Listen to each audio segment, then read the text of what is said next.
let's get into it. We're going to talk about number properties, and I want you to take about a minute and jot down what you think about when you see these prompts. I'll, okay, thank you, Anika. I'll give you a hint. If you see that m plus n is even, what does that mean about m and n? Similarly, if you see a, b, c is less than 0, what does that tell you about the number properties? The positive, negative, odd, even. What does that tell you about a, b, c? So I see you entering into chat. That's great. I can't read it all for these, but just jot down and then we'll talk about each one. Give about 1 more minute.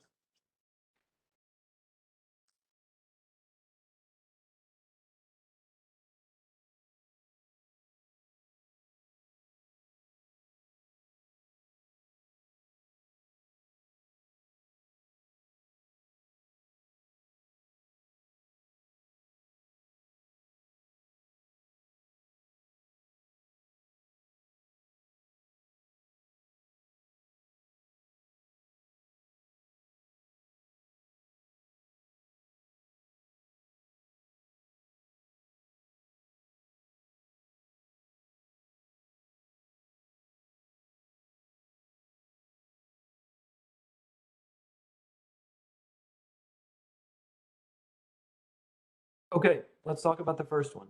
So m plus n is even. So number properties, great, Avi. Great, Avi. So number properties is talking about either the positive, negative, the odd, even, or divisibility sometimes for numbers. So what we want to look for is something what I'll call the code. Okay, when you see something that's indicating positive, negative, or odd, even, you'll want to find this code. For example, m plus n is even. What you'll want to do is think about the implications of what that means for m plus n. If m plus n is even, you can write it like an equation. Now you can guess and check before you memorize.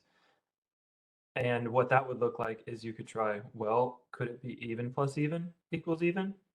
Yes, it could. Could it be odd plus odd equals even? Yes, could. Could it be odd plus even equals even? No.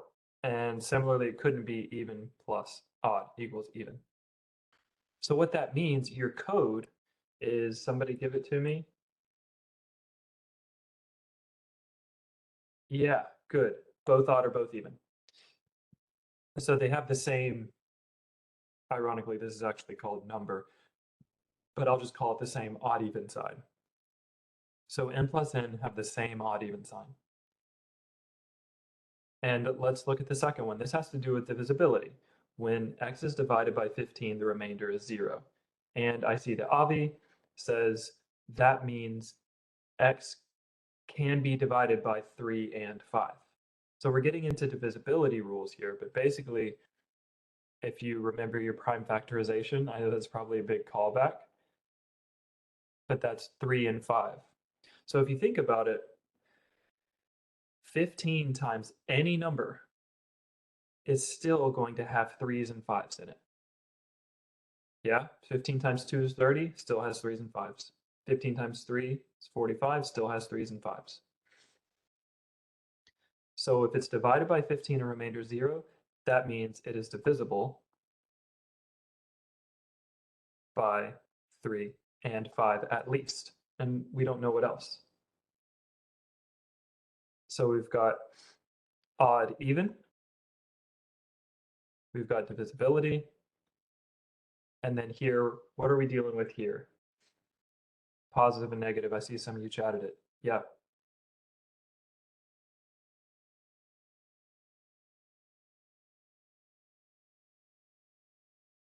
And again, you can do guess and check until you memorize this.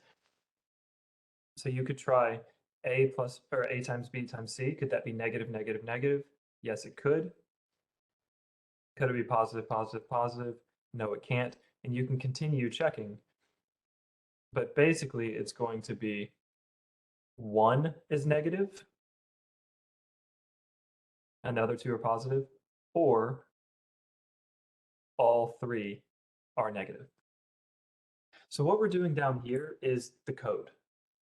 That's what I want you to see when you see things that bring your mind to number properties. I want you to find these codes. And then lastly, x times y is even. And what we're working with here is, again, odd even. And if you remember, and even if you don't remember, that's okay, but anything times an even is going to be an even. Any integer times an even is going to be even. So this means at least 1, as Matteo said, at least 1 is even. This is what I mean by codes. So we're going to try some problems, but let me know if the concept of finding codes isn't making sense. And feel free to interrupt either on chat or microphone, whatever you want, because this is your time and here to hopefully help you. And if you want, jump on the camera. It's lonely up here.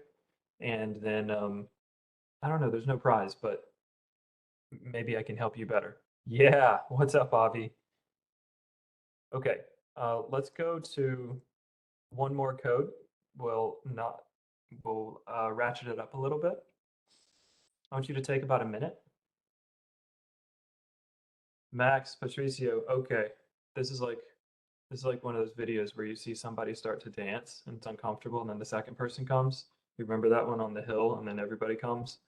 The real question is, who's the leader? Is it Avi or Max, the second one? Anyway, let's get back to this. I'll give you 60 seconds. Find the code.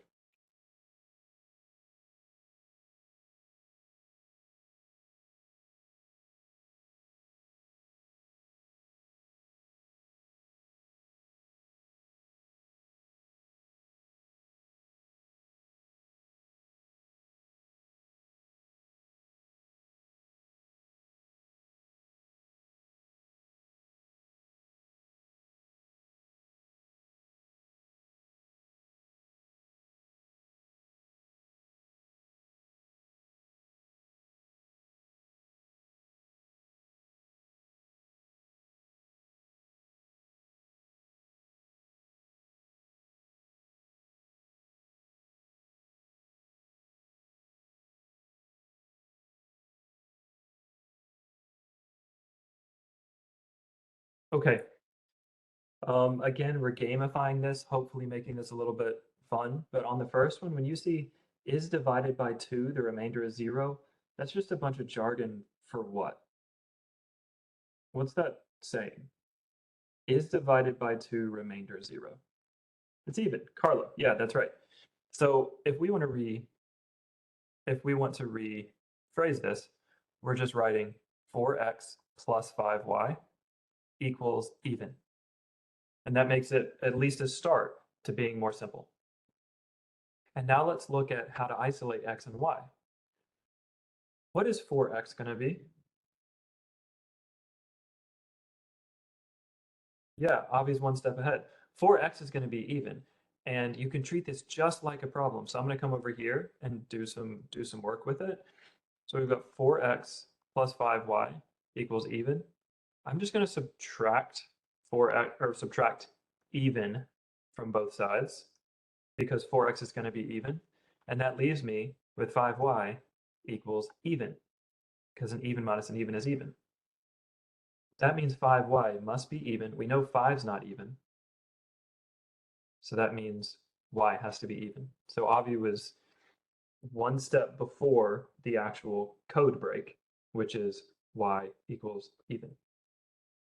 Even if this is common sense or not difficult, I want you to challenge yourselves to find the code. It's not enough, if you will, that you understand what this says. What's going to save you time on the test is when you see something like that, you say, oh, okay, that means find the code. And you translate all this jargon to one very simple thing, which is y is even. Okay. On this one, we get A is positive and B and C are unknown.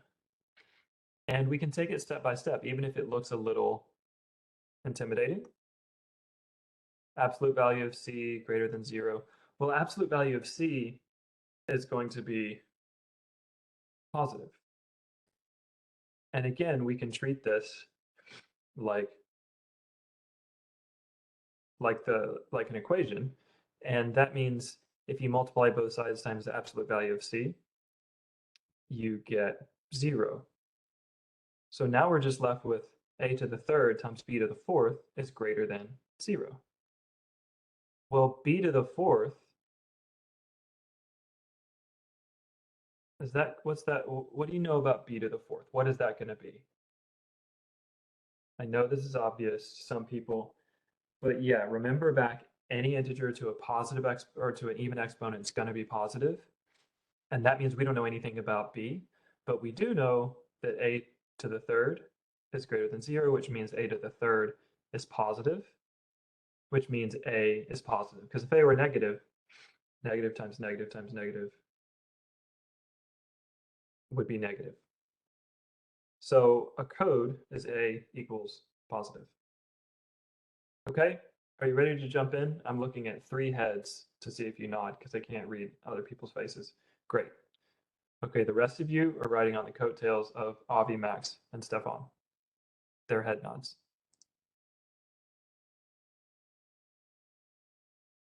Now, data sufficiency, just as a reminder, you can go ahead and do this problem if you know what data sufficiency is. If not, I'll tell you right now. Your answer is going to be A, B, C, D, or E. A means statement 1 is enough information to answer the question. Statement 2, or B means statement 2. So what I'll ask you for this one is don't put in your answers yet in the chat. I'll ask you to do that at the end.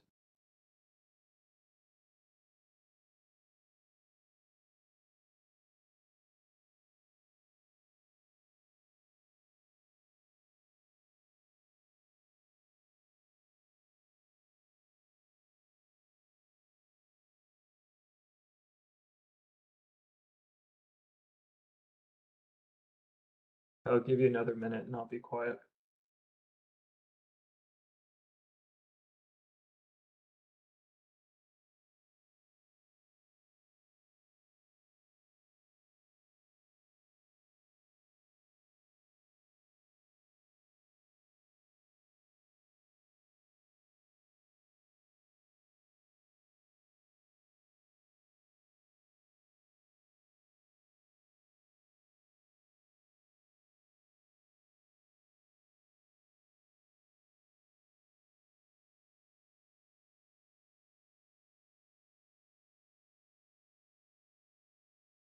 Don't put in your answers yet. Oh, well, that's okay. Everybody put in your answers. Even if you didn't get A, I've seen it happen where many people put an answer and it's wrong. So be courageous and put whatever answer you got. Okay, great. It looks like most people got A. A is correct. So again, the key here is not just can you get it right, but it's can you identify when it's asking for the code. There's no code break here. We're just looking for m equals odd. I'll go through this one a little quickly because it doesn't seem to have stumped people. And one thing you can do with data sufficiency is you can start with the easiest one. I think B looks easier. So if m plus n is even, we know that it could either be an odd plus an odd or an even plus an even. Either one of those equals even. That means B does not tell us anything. Number 1, however, this 14n, that doesn't tell us anything either because 14n is always going to be even. It's an n times an even number. So we don't know anything about n. But we do know that we've got 7m equals an even plus an odd, which means 7m equals odd because we know an even plus an odd equals odd. So if 7m equals odd, that means m must be odd. That means 1 is enough, so your answer is A. So like I said, because there's a lot of you here, I'm not going to pause and ask for questions, but feel free to interrupt if you want to. Let's try this one. I'll give you 2 minutes. Don't put your answers in the chat. Thank you for joining the video party, Josie and Paul.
I've been talking. Sorry about that. Enter your answers in the chat.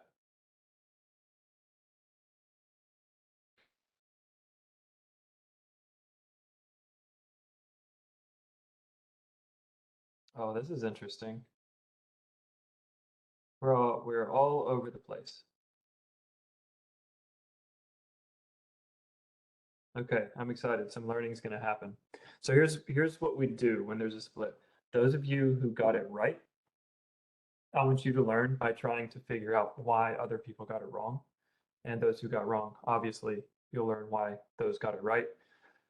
What's up, Carlo? Okay, what we want to do here is remember the code. It gets convoluted when you have multiple variables. So let's simplify it. What is the code? And you can even find the code in the question. When xyz is divided by 2, what's the code?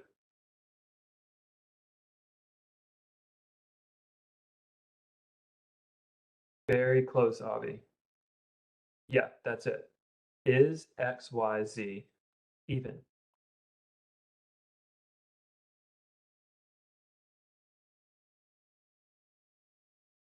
Is that it? Is that as far as the code goes?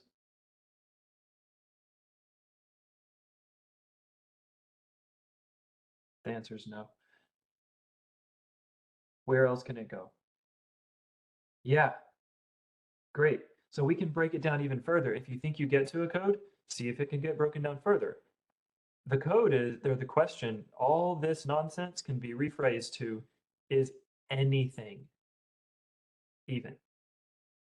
So much simpler. Is anything at all even?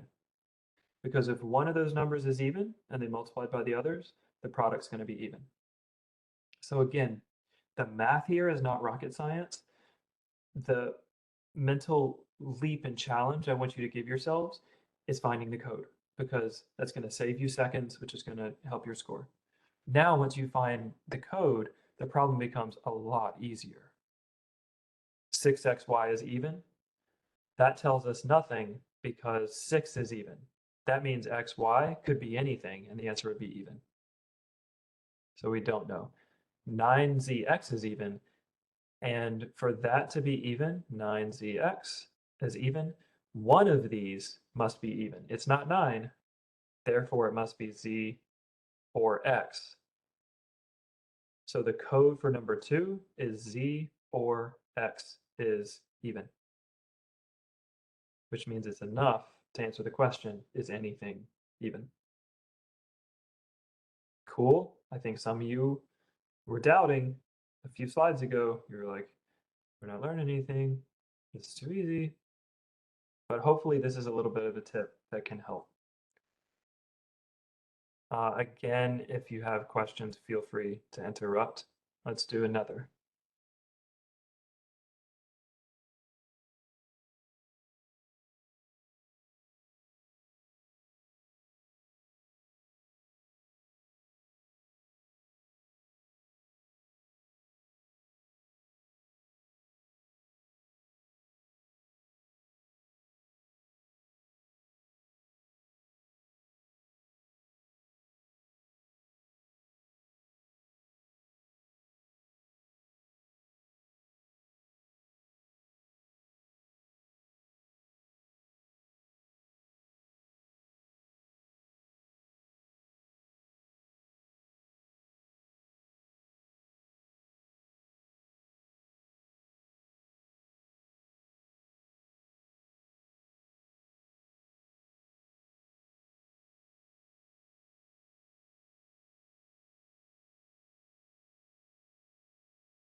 Okay, start to answer.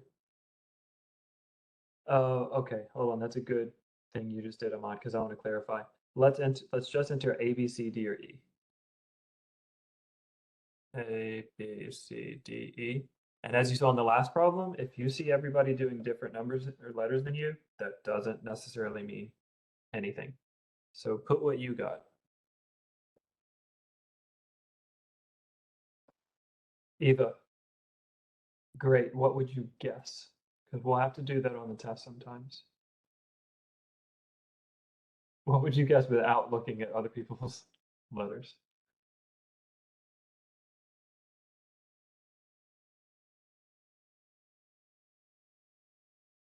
Great. Okay, let's go through these and find the code. So start with the question, okay? Find the code in the question if you can. First, you identify this is a number properties problem. How do I know? Because I see the word odd.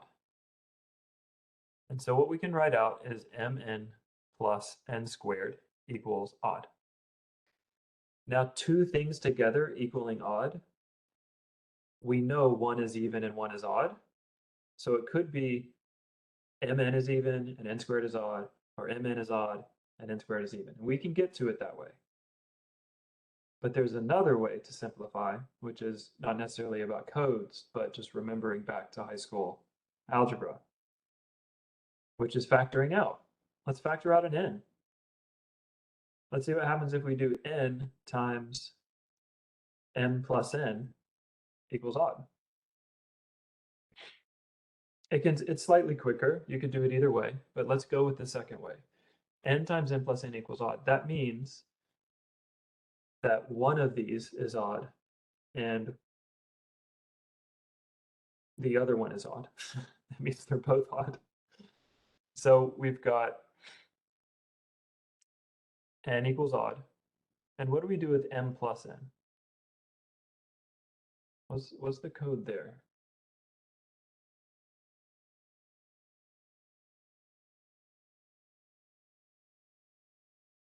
N is odd and m is even. So obvious says we know what both are.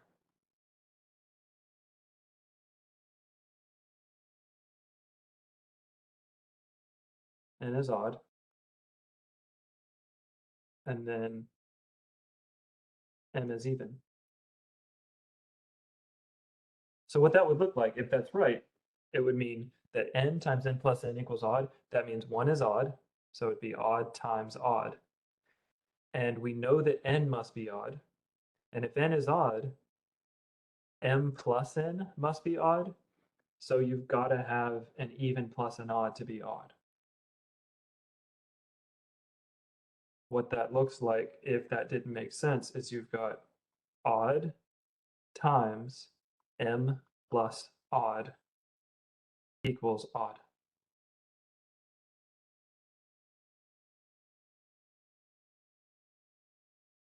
Equals odd. And that means m has to be even. So the code before we get there is just n equals odd, m equals even. So which of the following must be odd? Now the problem becomes a lot easier. It's not 1, because an odd times an even's even. It's not 3, because m times n is going to be an even. So it has to be 2. You've got an odd plus an even. One trick that we won't have time to get to, because we're going to go to parallelism, is about exponents. So I want you to keep that in mind. I'll show you. You don't need to do this problem because we won't have time. But if I say m to the 5th times n squared is less than 0, and it's not a question if I just say that's true, that's the exact same thing, number properties wise, as m to the 55 times n to the 20 is less than 0. This is very important because you can get tripped up with big exponents. But if it's an odd exponent, it's an odd exponent, period. If it's an even exponent, it's an even exponent. It doesn't matter how big. So when I look at m to the 11th here, I translate that to just m, because that's all it means. And then p to the 8th, I translate that to p squared, because it's easier to wrap my head around. N to the 5th, that's just n. So statement 2 just says that, which is a lot less intimidating. There's not going to be a publicly available recording. We do this for internal purposes, and it goes until 2 minutes until the hour. And unfortunately, I have to drop immediately because there's another class after that. But I'll leave my, actually, I'll do this now so I don't forget. I'm going to put my email address here.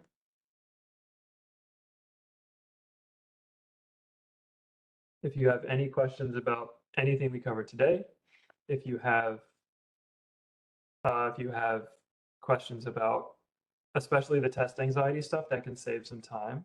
I wrote a book on that topic, so we can, yeah, I'll just put the title. I only make $1 per sale, so I'm not doing this for money. But if you're interested in the mental side of test prep, it should just come up on Amazon, called Beyond the Content. Okay, back to this. Any questions on number properties before we, oh, the answer for this question. I'm sorry, the answer is B, if you actually did the question. B as in boy. Take a screenshot and think about it after class if you are not convinced. Okay, if there are no questions on number properties, everyone please type one thing. You're not going to remember everything, but if you remember one trick after this class, that's a success. So what's one thing you're going to try to remember and do about number properties?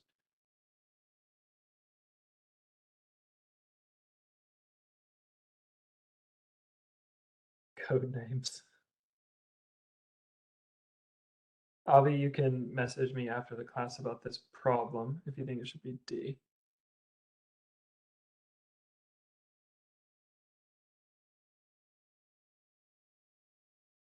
Yeah, that's right, Eva, divisible by 2. Yeah, Matteo answered Avi's question. Okay, awesome. Tomatoes, yeah, bars. Tomatoes are fruits. Okay, let's talk about parallelism. This is my other favorite.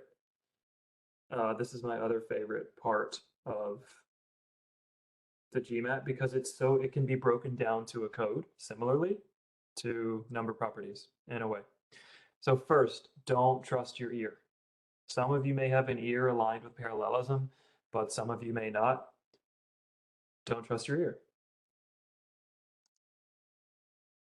The parallelism markers, the way that you can tell if something is parallel, is you're going to see words that are markers, and that's usually the fanboys, things like and or but or neither nor yet, these types of words, and that's going to be your indicator that parallelism is being tested. So just like when you see positive, negative, odd, even, that tells you number properties. When you see these markers, and I'll have another page on them, that tells you parallelism. So there are two types of parallelism. One is where there's just one parallelism marker. Marker is the word. So you see an and, you see an or, you see a yet, something like that. I'd recommend taking a screenshot of this or writing it down because we'll refer back to it. And then there's also two markers. That's when you see like a neither nor. It can kind of be 2/3 because we can count a list like commas. That can be a marker. And the steps are very, very similar. What we're going to do is identify the marker, then we're going to draw an imaginary line or a physical one if you can, after the marker, and then after the other marker if you can, and then you just see if what comes after it matches. It's very basic and rewarding if you do it because it makes things easier. Here are some common parallelism markers. You'll see not only, but also, not but, both and, either or, neither nor.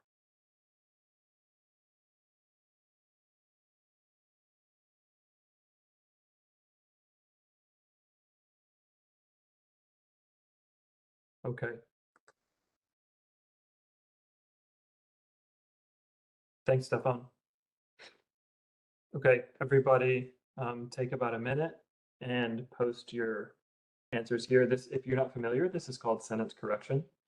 And you put the A, B, C, D, or E, whichever one is the correct version of the underline.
Varus, which one are you, or Boris, which one are you saying sounds weird? See?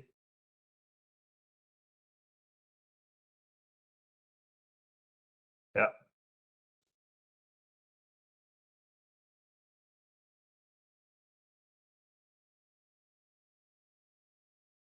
Yeah, those of you who chose A, I'd imagine you might have chosen A because it sounds better than C. Is that why, Ryan?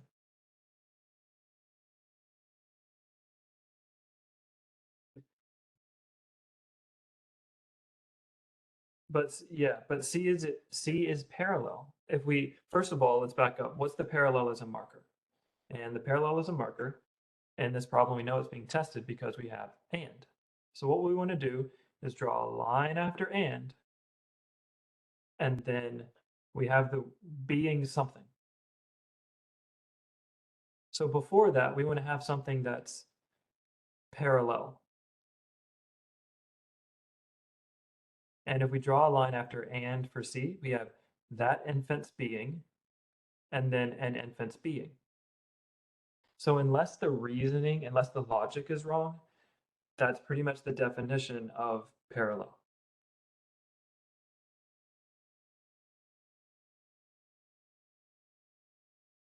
A is not as parallel because it talks about the giving and then being diagnosed rather than that infant's being, so it's not as clear. And this one actually takes a bit of time to explain. So if you have a question about this one, definitely email me after class or take a screenshot. But the idea is draw a line after the parallelism marker and make sure what comes after is parallel to before. So for example, the marker here, that's the first thing. Marker is commas in a list and the and. So we've got draw a line and draw a line. Oops, draw a line after the and. Draw a line after the and. So we want to make sure that suggestions matches complaints matches comments. So that's right. But things can take a turn if the lists are not necessarily parallel. So let's try this one.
Okay, this is helpful because a lot of people are between C and D. There's some A's and E's in there. So it's okay, Avi. We thought you were yelling at all of us. So let's try A first. First of all, you want to identify the parallelism marker, okay? So you've got comma, their history, their land, their culture, and is. So already we know that's wrong, okay? You've got your lines after your markers and is, you've got a verb, you've got their culture, their land. These are not matching. So that's A's out, just because when you draw the line, what comes after that does not match. Now, if you look at, we didn't get any B's, so let's jump to C. They lost, I'm going to write what came before it, lost history. They lost their history. Land, sorry, not there. They lost history, land, and culture. Now, if I stop right there, that is parallel and makes sense. They lost history, land, and culture. And then we have another comma and that says, and theirs is one of the least discussed genocides. So that'd be kind of a separate sentence. This particular and is actually connecting this independent clause and the following independent clause. So it's another parallelism marker. You've got two parallelism issues nested within each other. One, you've got the list of three. And then second, you've got the two independent clauses marked by this and. So C looks fine, weird, but fine so far. Let's check it with D. They lost their history. I'll just write D down here. Lost their history, their land, their culture, and their genocide.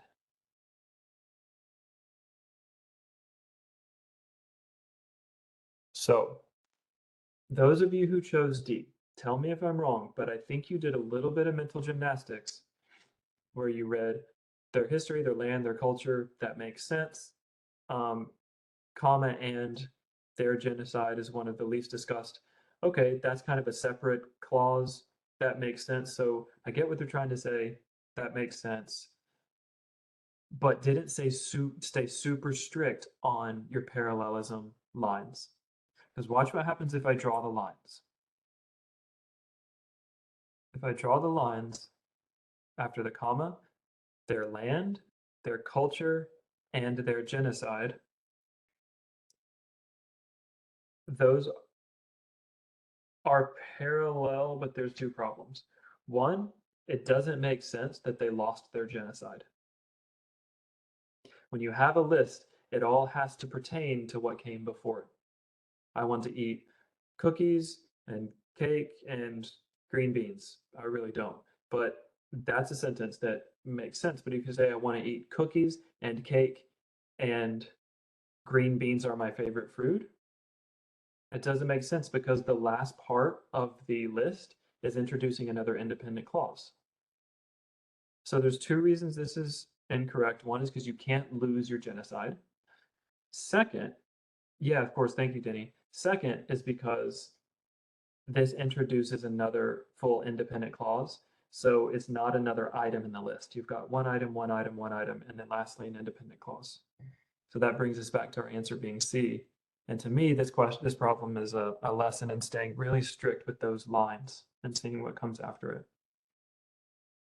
Again, I'll keep moving, but interrupt or via chat or on mic. Okay, awesome. Sachi, great question. You can either jot it down or do it mentally. I tend to try to do it mentally. Yeah, Avi parallelism is after the commas in a list. And then there's one question here. Are B and E wrong because they make it sound like Native Americans are a genocide? They lost, for B, they lost their history, land, culture, and are a genocide. Yes, B is wrong because it says people are genocide. And same with E. It says they are genocide.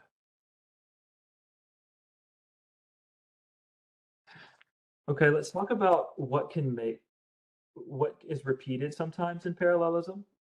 You'll say things like to or from or that. Those need to be parallel in most cases. For example, look at this question. The members of the committee decided to reduce marketing expenditures, increase headcount significantly, and to change the schedule. Right or wrong? Wrong. Awesome. We're going to go back to basics. It's parallelism. We're going to identify the markers, which is commas, and then the and. So I'm going to draw a line after the comma, draw a line after the and. To change, that has to match what comes before it. Increase head count. Wrong, already incorrect. That's how easy it is. Draw a line after the markers. Have I said this enough? Draw a line after the markers. If what comes after the markers doesn't match, it's wrong. Yeah, that's exactly right, Boris.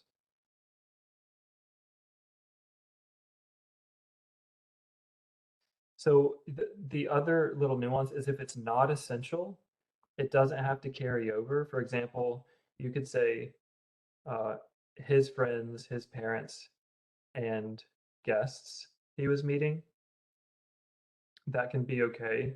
It's generally with the things like to, from, and that, not just a little modifier of the words.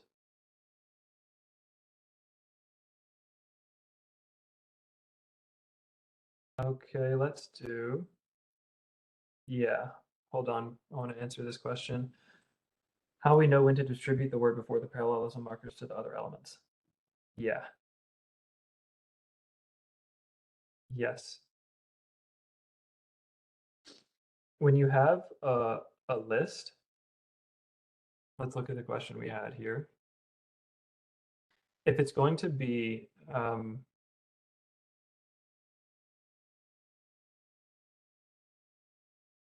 I'm making sure that what I'm going to say doesn't have any holes in it. If it's an open parallelism marker, meaning a list or just an and or an or, then what comes before it is always relevant. Every example we've done right now has been that case. What starts before the list is relevant. You should be able to apply it to various things in the list or various things in the and situation. When it's not relevant is if you have something called a closed parallelism marker. And let's just do that ourselves.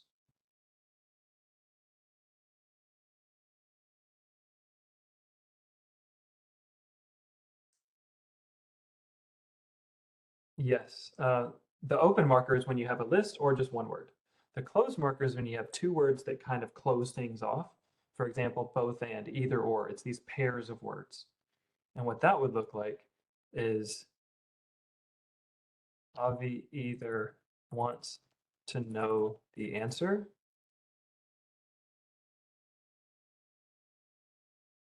or to know the game. Let's do a couple versions. And I want you all to analyze these and see if they're correct or not.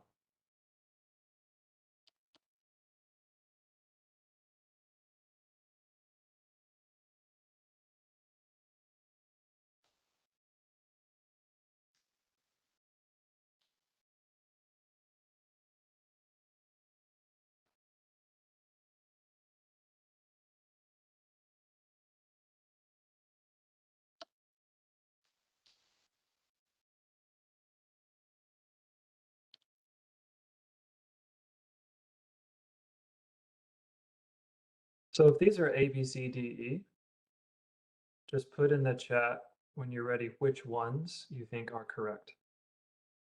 Don't use your ear.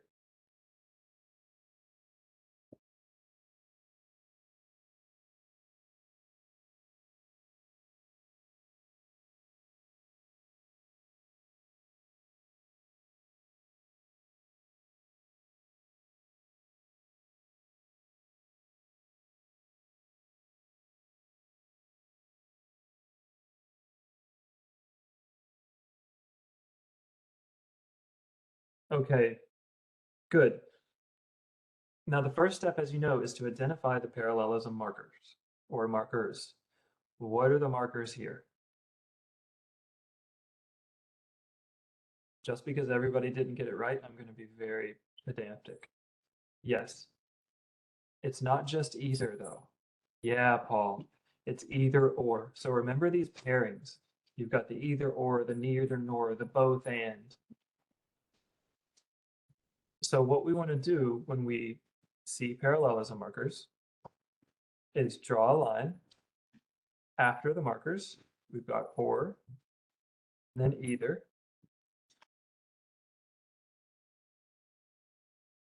and then after or and either, after or, neither, and after or and either. Then all we have to do is see what matches.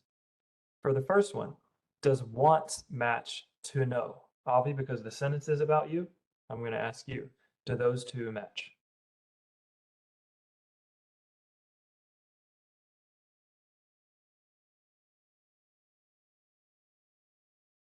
Great. I'm really glad you said yes, because this is going to save you points. So those of you who were thinking yes, infinitives don't match action verbs. Okay? Because right now, Avi, we're trying to match to know to once. Okay? So to know would match to want. It would be infinitive matches infinitive, or it would be once would match just a verb, not an infinitive. Cool? Head nod if that makes sense. Okay. And for B, the same issue. You've got no matching to know. Very different parts of speech so that they just don't match. C, to know, matches the game. So in this case, we're matching an infinitive to a noun. Doesn't work. But in D, verb matches verb. And it doesn't have to be the same verb. So it could be wants to know the answer or desires to know the game, and that would still be correct. Thank you for that question, Avi. So we've got, when you see parallelism, there are two types. One is for one marker, and that's you identify the markers, draw the lines, or after the marker. It's rare that you'll just have one, but make sure what comes after it matches what comes before it. And then for two markers, you identify the markers, especially if it's these pairs, and just make sure what comes after them matches. And the caveat here is in lists, what comes before the list should carry through, shall we say. It's relevant. For example, I want to eat cake and green beans and plants or whatever I said. The I want to eat is going to carry through to each element of those lists. When approaching it as two separate sentences, starting at the marker be an effective strategy. Yes, Kent, you could, especially if it's a closed marker, you can totally do that. To summarize, we should distribute when we see pairs like either or. Depending on what you mean by distribute, Sachi, if you mean draw a line after those two words and make sure what matches, yes. Sachi, no. If it's repeated for all elements, it's not wrong because it's redundant. That's a great question. So we've got about 30 seconds.